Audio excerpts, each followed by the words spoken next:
যারা দুই একজন স্বাক্ষর করেন নাই আশা করি তারাও ভবিষ্যতে স্বাক্ষর করবেন, সেই এটা উন্মুক্ত রাখা আছে। রাষ্ট্রের সকল অঙ্গ কোনো অঙ্গ আরেকটি অঙ্গের উপরে কর্তৃত্ব প্রদর্শন করতে পারবে না। জুলাই জাতীয় সনদ 2025 স্বাক্ষরিত হয়েছে।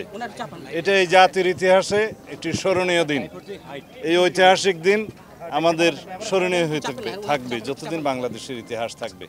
আজকে শহীদের আত্মত্যাগ, রক্তদান, এই জাতির আকাঙ্ক্ষা, জনপ্রত্যাশা সবকিছু পূরণের শুরু হলো কেবল। এটা যাত্রা। এগুলো বাস্তবায়নের মধ্য দিয়ে আমরা একটি গণতান্ত্রিক এবং গণতান্ত্রিক সংস্কারের মধ্য দিয়ে রাষ্ট্র কাঠামো আমরা অর্জন করতে পারবো।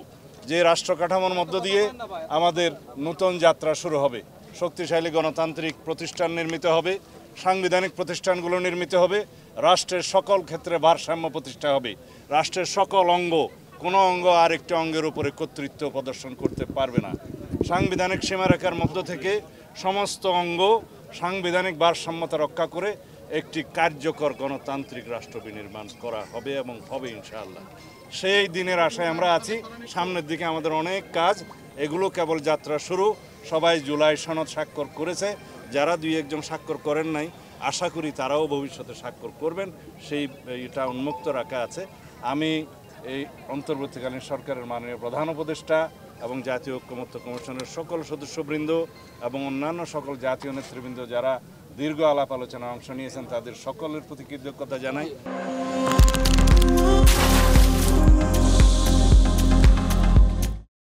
অভিনন্দন জানাই।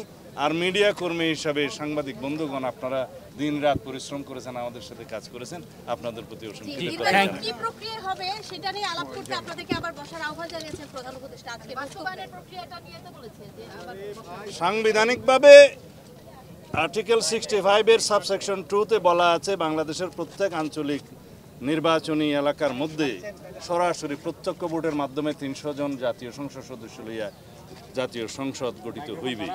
3-এর মধ্যে আছে হলো যারা মহিলা মানে নারী সদস্য থাকবে।